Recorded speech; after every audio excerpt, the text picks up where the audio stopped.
Taste the Daily.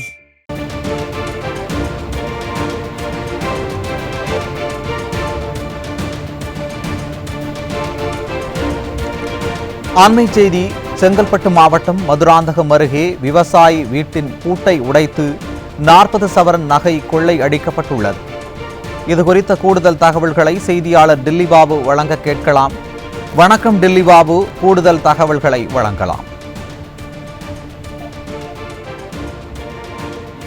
நிச்சயமாக சுரேஷ், இந்த விடியா திமுக ஆட்சியில் தொடர்ந்து கொள்ளை உள்ளிட்ட குற்றச்சம்பவங்கள் தொடர்ந்து அதிகரித்து வருகிறது. குறிப்பாக செங்கல்பட்டு மாவட்டத்தில் கடந்த 3 ஆண்டுகளில் தொடர்ந்து நடைபெற்று வரும் கொலை உள்ளிட்ட சம்பவங்களால் பொதுமக்கள் கடும் அதிர்ச்சியில் உள்ளனர். இந்த நிலையில் மீண்டும் ஒரு சம்பவமாக மதுராந்தகம் அடுத்த கருங்குழி பகுதியில் வீட்டின் பூட்டை உடைத்து சுமார் 40 சவரன் தங்க நகைகளை திருடி சென்ற சம்பவம் பெரும் பரபரப்பை ஏற்படுத்தியுள்ளது. குறிப்பாக செங்கல்பட்டு மாவட்டம் மரமலை நகர் மதுராந்தகம் அடுத்த கருங்குழி பகுதியைச் சேர்ந்தவர் மேகநாதன்.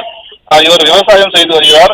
நேற்று தனது மகளின் உடல் நலக்குறைவின் காரணமாக சென்னையில் உள்ள மருத்துவமனைக்கு அழைத்து சென்ற நிலையில் அடையாளம் தெரியாத சிலர் நேற்று இரவு அவரது வீட்டின் முன்பக்கம் கதவை உடைத்து சுமார் 18 லட்சம் ரூபாய் மதிப்பிலான 40 சவரன் தங்க நகைகளை கொள்ளையடித்து சென்றுள்ளனர். இது குறித்து தகவல் அறிந்த மேகநாதன் மதுராந்தகம் காவல் நிலையத்தில் புகார் அளித்துள்ளார். அதன் அடிப்படையில் மதுராந்தகம் போலீசார் சம்பவ இடத்திற்கு சென்று ஆதாரங்களை சேகரித்து இது குறித்து வழக்கு பதிவு செய்து விசாரணை மேற்கொண்டு வருகின்றனர். சுரேஷ், விவரங்களுக்கு நன்றி டில்லி பாபு.